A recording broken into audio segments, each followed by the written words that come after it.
అత్రి ఆలయాలు మరియు పవిత్ర స్థలాలు. అత్రి హిల్స్ మరియు అత్రి మహర్షి ఆలయం ఆళ్వార్కురిచి తమిళనాడు ప్రదేశంలో ఉందన్నమాట. ఇది దట్టమైన అరణ్యంలో ఉన్న ఈ ఆలయం సుమారు 1200 సంవత్సరాల పురాతనమైనది. ఇది ఒక చిన్న ఆశ్రమంలో కనిపించేలాగా నిర్మించబడింది. ఈ ప్రదేశం ఇప్పటికీ కూడా మురుగన్ ఆలయంగా ప్రాచుర్యం పొందింది. ప్రయాణం ఎలా చేయొచ్చు అంటే దీనికి కదనా నది డ్యామ్ ఉందట. అక్కడి నుంచి ట్రెక్కింగ్ మొదలయ్యి ఆలయానికి వెళ్ళొచ్చు. అంటే కొండపైన ఉంటుంది ఈ ఆలయం. ఉత్తమ ట్రెక్కింగ్ కాలము జూన్ నుంచి డిసెంబర్ వరకు ఉంటుందట. ఈ ట్రెక్కింగ్ అనుమతి శుక్రవారం, అమావాస్య, పౌర్ణమి రోజుల్లో మాత్రమే ఉంటుందట. ఇకపోతే రెండో ఆలయం తణుమలయన్ ఆలయం. దీన్ని సుచీంద్రం ఆలయం అని కూడా అంటారు. ఇది తమిళనాడు కన్యాకుమారి ప్రదేశంలో ఉందన్నమాట. ఇది త్రిమూర్తులు అంటే బ్రహ్మ, విష్ణు, శివుడు ఒక రూపంగా ఉన్నటువంటి ఆలయం.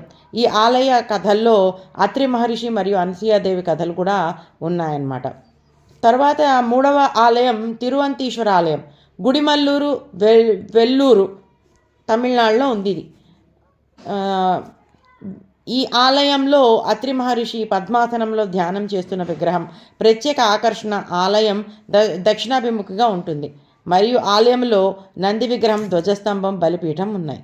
ఈ ఆలయాలు అత్రి మహర్షి యొక్క విశ్వసనీయతను మరియు హిందూ ఆధ్యాత్మిక వారసత్వాన్ని ప్రతిబింబించే పవిత్ర ప్రదేశాలుగా నిలిచాయి.